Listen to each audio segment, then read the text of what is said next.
ಏ ವಿಶು, ಏನಾಗಿದ್ಯೋ ನಿನ್ಗೆ? ತಲೆ ಕೆಟ್ಟಿದ್ಯೇನೋ? ಅವನ್ಗೇನ್ ಹೇಳಿದ್ರು? ನಾಚಿಕೆ ಮಾನ ಮರ್ಯಾದೆ ಎಲ್ಲ ಬಿಟ್ಟು ಈ ಮನೆ ಕಾಲಿಟ್ಟಿದ್ದಾಳಲ್ಲ, ಇವಳಿಗೆ ಹೇಳ್ಬೇಕು ಅದನ್ನ.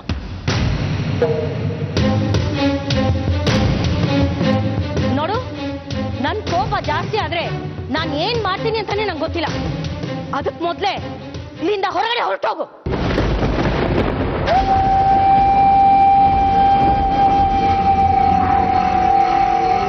ಅಜ್ಜಿ, ವಿಶಾಖ ಅವಳೇ ಬಂದಿಲ್ಲ, ನಾನು ಅವಳನ್ನ ಕರ್ಕೊಂಡು ಬಂದಿದ್ದೆ.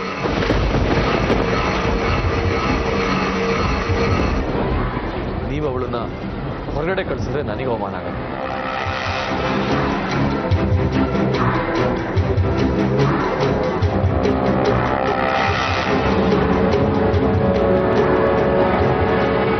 ನಾನು ಮಾಡಿದ ತಪ್ಪಿಗೆ ಪ್ರಾಯಶ್ಚಿತ್ತ ಆಗಬೇಕು. ಅಲ್ಲಿವರೆಗೂ ವಿಶಾಖ ಇಲ್ಲೇ ಇರ್ತಾಳೆ.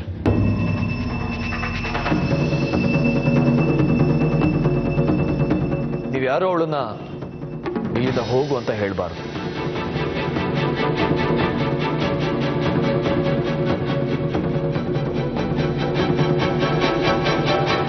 ವಿಶಾಖ, ನೀನು ಅಷ್ಟೆ. ನಾನು ಈ ಮನೆಯಿಂದ ಹೋಗು ಅನ್ನೋವರೆಗೂ ನೀನು ಈ ಮನೆ ಬಿಟ್ಟು ಹೋಗಬಾರ್ದು.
ವಿಶು, ನಿನ್ ಮಾತಿನ ಮೇಲೆ ಸ್ವಲ್ಪ ಹಿಡ್ತಾ ಇರ್ಲಿ.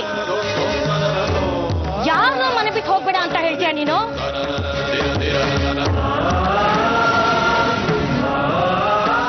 ಮನುಷ್ಯತ್ವ ಇಲ್ಲದೆ ಇರೋ ಈ ಪ್ರಾಣಿನ ಕರ್ಕೊಂಡ್ ಬಂದು ಹೋಗ್ಬೇಡ ಅಂತ ಹೇಳ್ತೀಯ? ಮೊದ್ಲು ಹೇಳು, ನೀನ್ ಯಾಕೆ ಅವಳನ್ನ ಇಲ್ಲಿ ಕರ್ಕೊಂಡ್ ಬಂದೆ? ಹೇಳು, ಕಾರಣ ಹೇಳು. ಅವಳು ಇಲ್ಲಿ ಇರ್ತಾಳೆ ಅಷ್ಟೇ.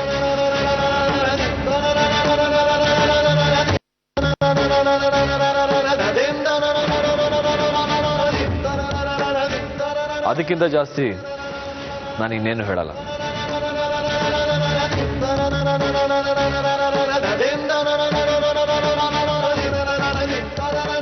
ಅಲ್ಲ ಕಣ ವಿಶು, ಇವಳ ಅಪ್ಪ ಅಮ್ಮನೇ ಇವಳನ್ನ ಮನೆಯಿಂದ ಹೊರಗಡೆ ಹಾಕಿದ್ದಾರೆ. ಇವಳು ನೆರಳು ಕೂಡ ಬೀಳ್ಬಾರ್ದು ಅಂತ ನಾವೆಲ್ಲ ಇದೀವಿ. ಆದ್ರೆ ನೀನ್ ನೋಡಿದ್ರೆ ಇವಳು ಬರುವಾಗ ಮಾತಾಡ್ಕೊಂಡು ನಮ್ಮನ್ನೆಲ್ಲ ಎದುರು ಹಾಕೊಳ್ತಾ ಇದ್ಯಾ? ಹೇಳು ವಿಶು, ಇವಳನ್ನ ಯಾಕೆ ಇಲ್ಲಿ ಕರ್ಕೊಂಡ್ ಬಂದೆ? ನೀನ್ ಉತ್ತರ ಕೊಡ್ಲೇಬೇಕು.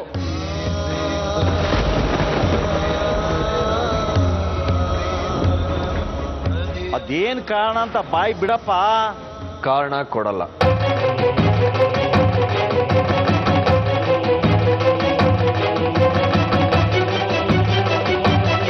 ನಾನು ಸರಿಯಾಗಿ ಯೋಚನೆ ಮಾಡಿನೇ ಈ ನಿರ್ಧಾರ ತಗೊಂಡಿರೋದು. ನನ್ನ ನಿರ್ಧಾರ ಬದಲಾಗಲ್ಲ.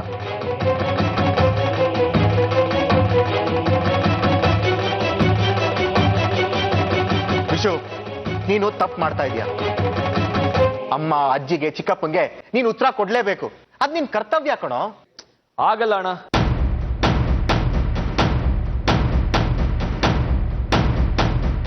ನಾನು ಉತ್ತರ ಕೊಡೋ ಸ್ಥಿತಿನಲ್ಲಿ ಇಲ್ಲ. ಒಂದು ಹುಡುಗಿ ಬಗ್ಗೆ ಹೀಗೆಲ್ಲ ಎಲ್ಲರ ಮುಂದೆ ಹೇಳೋದು ಬೈಯೋದು ಡೀಸೆಂಟ್ ಆಗಿರೋರು ಮಾಡೋ ಕೆಲಸ ಅಲ್ಲ.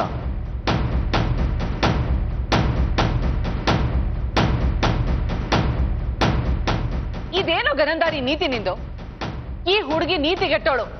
ಇವಳು ಪರವಾಗಿ ಮಾತಾಡೋದು ತಪ್ಪು ಕಣೋ. ಅಮ್ಮ, ದಯವಿಟ್ಟು ನನ್ನ ಪಾಡಿ ನನ್ನ ಬಿಟ್ಬಿಡಿ. ನಾನು ತಗೊಂಡಿರೋ ಡಿಸಿಷನ್ ಸರಿಯಾಗಿದೆ ಅನ್ನೋದು ನನ್ನ ನಂಬಿಕೆ. ದಯವಿಟ್ಟು ನಾನೇನು ಕೇಳಬೇಡಿ.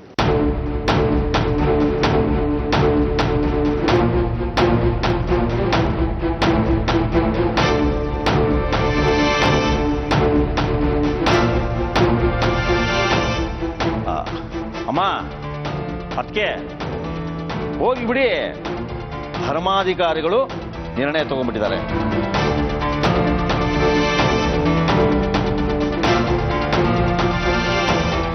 ಈ ಹುಡುಗಿ ಮನೆಯಲ್ಲಿ ಇರಬೇಕು ಅಂತ ಅವರು ತೀರ್ಮಾನ ತಗೊಂಡ ಮೇಲೆ ಬೇಡ ಅನ್ನೋ ಅಧಿಕಾರ ನಮಗಿದೆಯಾ? ಇಲ್ವಲ್ಲ.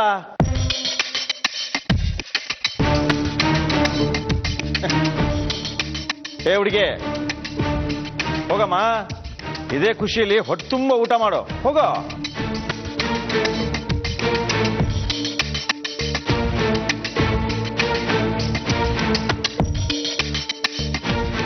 ನಿಂತ್ಕೋ.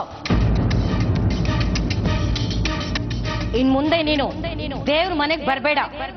ಧರ್ಮಾಧಿಕಾರಿ ಪಾದುಕೆನ ಮುಟ್ಟಬೇಡ.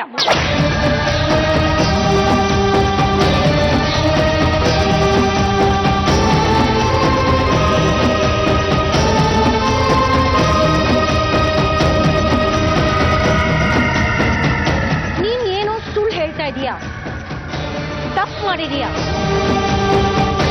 ನಿನ್ನ ಅಂತರಾತ್ಮ ಶುದ್ಧವಾಗಿಲ್ಲ. ಪಾಪ ಪ್ರಜ್ಞೆಯಿಂದ ನರಳ್ತಾ ಇರೋ ನಿನಗೆ ಧರ್ಮಾಧಿಕಾರಿಯಾಗಿರೋ ಶಕ್ತಿ ಇರೋಲ್ಲ.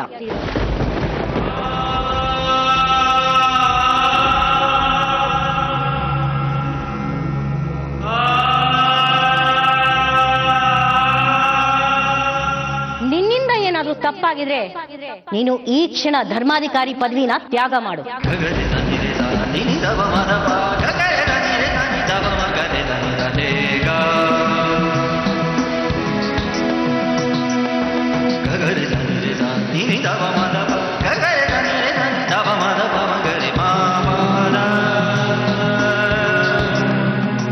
ನೀಚ್ ಕೆಲಸ ಮಾಡಿದವನಿಗೆ ನ್ಯಾಯಪೀಠದಲ್ಲಿ ಕೂತ್ಕೊಳ್ಳೋ ಯೋಗ್ಯತೆ ಇರಲ್ಲ.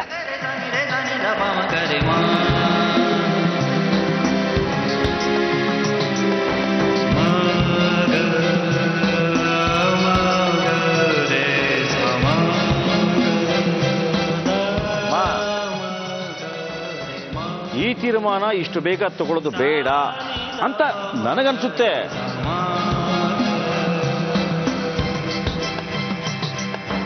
ಅಲ್ಲ, ನೀವು ರಾಜಮಾತೆ ಇದ್ದ ಹಾಗೆ ನಿಮಗೆ ನಾನು ಎದುರುತ್ತರ ಕೊಡ್ತಾ ಇಲ್ಲ. ಆದರೂ ಪ್ರತಿಯೊಂದು ತಪ್ಪಿಗೂ ಕ್ಷಮೆ ಅಂತ ಇರುತ್ತಲ್ವಾ? ವಿಷ್ಣು, ಮೊದಲು ಇವನು ಈ ಹುಡುಗಿನ ಹೊರಗಡೆ ಕಳಿಸ್ಬೇಕು. ಆಗ ಮಾತ್ರ ಇವನಿಗೆ ಕ್ಷಮೆ.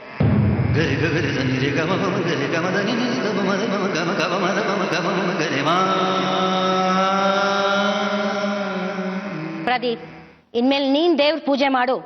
ಟ್ರಸ್ಟ್ ಕೆಲಸನ ನೀನು ಇವಕ್ಕಿಬ್ರು ಸೇರಿ ನೋಡ್ಕೊಳ್ಳಿ.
ಅವ್ನು ತಪ್ಪು ಮಾಡ್ತಾ ಇದ್ದಾನೆ ರುಕ್ಕು, ತಪ್ಪು ಮಾಡ್ತಾ ಇದ್ದಾನೆ.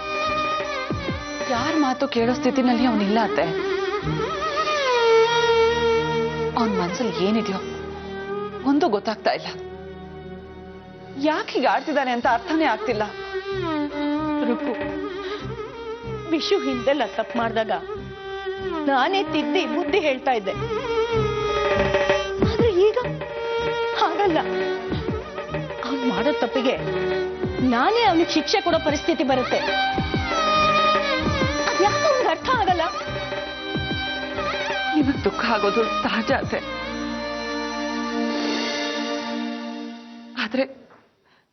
ಆದ್ರೆ ಇವನ್ ದಡ್ಡತನಕ್ಕೆ ಏನ್ ಹೇಳೋಕ್ಕಾಗತ್ತೆ?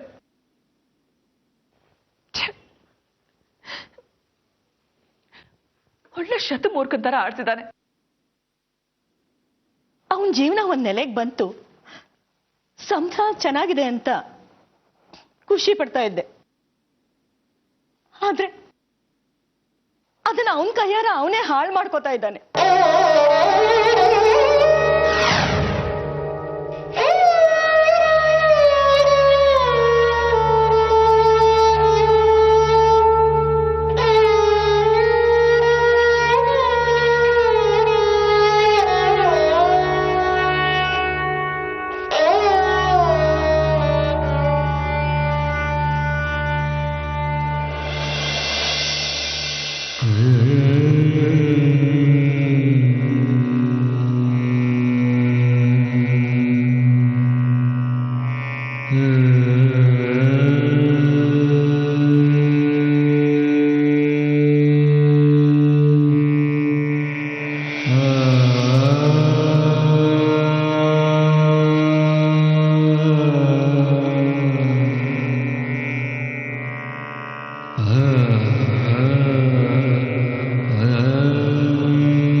ರಾಧಿಕಾ, ವಿಶಾಖಂಗ್ ಊಟ ಮಾಡಿಸಿ ಟ್ಯಾಬ್ಲೆಟ್ ಕೊಡು.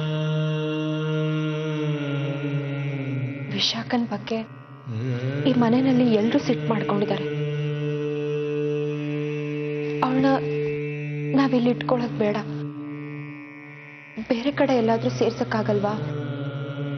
ಎಲ್ಲಿ ಬಿಡ್ತೀಯ? ಅವಳು ಈಗಿರೋ ಸ್ಥಿತಿಲಿ ಒಬ್ಳನ್ನೇ ಬಿಡೋದು ಚೆನ್ನಾಗಿರಲ್ಲ. ಅದರಲ್ಲೂ ಡಾಕ್ಟರ್ ಅವಳಿಗೆ ಒಂದು ತಿಂಗಳು ರೆಸ್ಟ್ ಬೇಕು ಅಂತ ಹೇಳಿದಾರಲ್ವಾ? ಹೌದು, ಆದ್ರೆ ಅವಳನ್ನ ಇದಕ್ಕಿಂತ ಒಳ್ಳೆ ಜಾಗದಲ್ಲಿ ಸೇರಿಸಿದ್ರೆ ಅವಳಿಗೆ ವಾಸಿ ಆಗೋ ತನಕ ಅಲ್ಲಿದ್ದು ಆಮೇಲೆ ಬೇರೆ ಕಡೆ ಎಲ್ಲಾದ್ರೂ ಹೋಗ್ತಾಳೆ. ರಾಧಿಕಾ, ಅವಳಿಗೆ ಇಷ್ಟೆಲ್ಲ ಆಗಿದ್ದು ನಮ್ಮಿಂದ. ನಾಳೆ ಏನಾದ್ರೂ ಅವಳ ಜೀವಕ್ಕೆ ಹೆಚ್ಚು ಕಡಿಮೆ ಆದ್ರೆ ಅದಕ್ಕೆ ನಾವೇ ಹೊಣೆ ಆಗ್ತೀವಿ. ಮೊದಲೇ ಅವಳು ಮಗು ಕಳ್ಕೊಂಡಿರೋ ದುಃಖದಲ್ಲಿದ್ದಾಳೆ.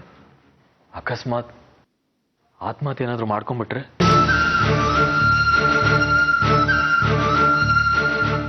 ಅದು ಅಲ್ಲದೆ ಇವತ್ತಿನ ಅವಳ ಪರಿಸ್ಥಿತಿಗೆ ಕಾರಣ ಯಾರು?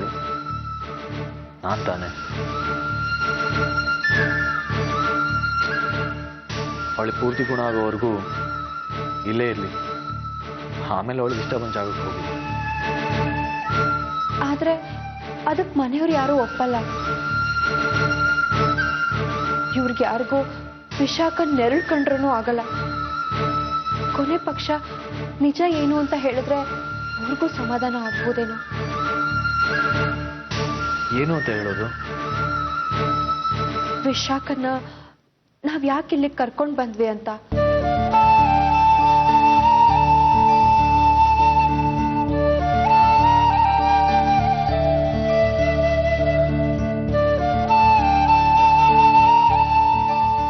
ಆಗ ವಿಕ್ರಮ್ ವಿಷಯನೂ ಹೇಳ್ಬೇಕಾಗತ್ತೆ. ವಿಕ್ರಮ್ಗೂ ವಿಶಾಖಂಗೂ ಅಫೇರ್ ಇದೆ. ವಿಕ್ರಮ್ ಜೈಲಿಗೆ ಹೋಗಿದ್ದು ನಿನ್ನಿಂದ, ವಿಶಾಖನ್ ಮಗು ತೀರ್ಕೊಂಡಿದ್ದು ನಮ್ಮಿಂದ. ಈ ವಿಷಯನೆಲ್ಲ ಅಜ್ಜಿಗೆ ಹೇಳಿದ್ರೆ ಖಂಡಿತ ಅಜ್ಜಿ ಮನ್ಸಿಗೆ ಆಘಾತ ಆಗತ್ತೆ.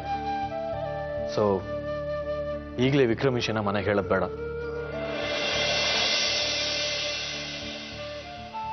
ಸ್ವಲ್ಪ ದಿನ ಹೇಗೋ ಮ್ಯಾನೇಜ್ ಮಾಡೋಣ.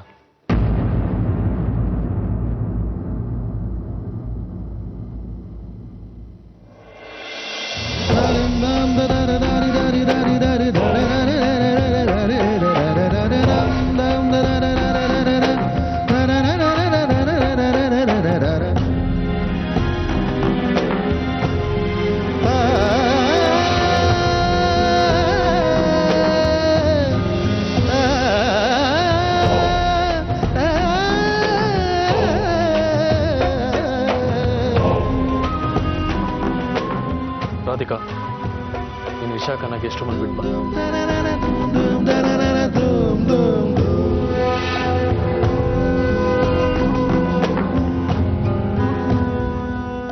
ಸರಿ ವಿಶಾಖ, ನೀನು ರೂಮ್ಗೆ ಹೋಗಿರು. ಸಾರಿ ರಾಧಿಕಾ. ಪಾಪ ವಿಶ್ವ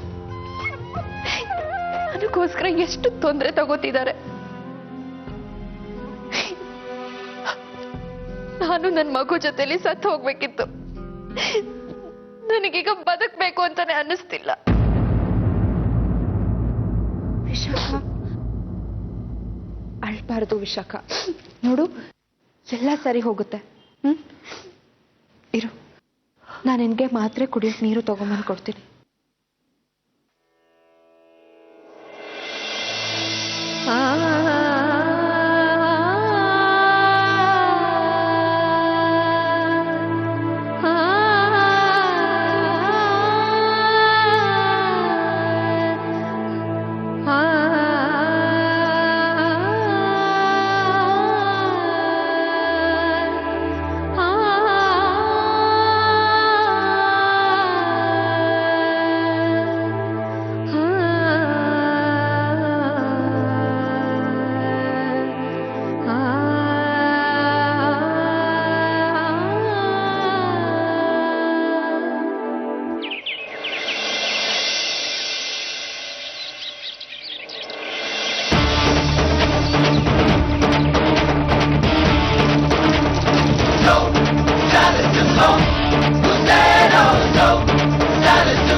ಗೋವಿಂದ, ಇದೇನ ಮನೆ? ಹೌದು ಸರಿಯಾಗಿ ನೋಡಿದ್ಯಾ ತಾನೆ? ಸರಿಯಾಗಿ ನೋಡಿ ಬಸ್ ಇದೆ ಮನೆ. ಹೆಂಗಂದ್ರೆ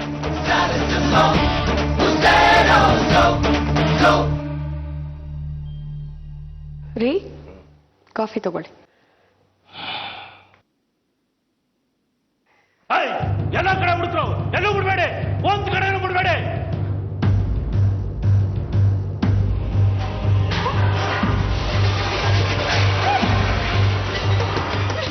ಏನಪ್ಪ ಇದೆಲ್ಲ? ಏನಿದು? ಏನು ಹುಡುಕ್ತಾ ಇದ್ದೀರಾ? ಯಾರು ನೀವು? ಹೋಗ್ರೋ, ನೀನು ಅಲ್ಲಿ ಹುಡ್ಕೋ. ಹೋಗೋ ಗೋವಿಂದ, ನೀನು ಯಾರು ಹುಡ್ಕೋ, ನೀನು ಅಲ್ಲಿ ಹುಡ್ಕೋ. ಏನಪ್ಪ ಇದು? ನೀನು ಯಾರು ನೀನು? ಅಯ್ಯೋ, ಎಲ್ಲೂ ಬಿಡ್ಬೇಡಿ, ಎಲ್ಲ ಕಡೆ ಹುಡುಕಿ. ಏನ್ ಬೇಕು ನಿಮ್ಗೆ? ಯಾಕೋ ಹೀಗೆ ಆಡ್ತಿದ್ದೀರಾ? ಏನ್ ಬೇಕು? ಯಾರಲ್ಲಿ ಹುಡುಕ್ತಾ ಇದ್ದೀರಾ ಸರಿಯಾಗಿ ಹೇಳಿ. ನಿನ್ನ ಮಗಳು ವಿಶಾಖ ಇಲ್ಲಿ ನೋಡಿ, ವಿಶಾಖ ನನ್ನ ಮಗಳ ಅಲ್ಲ.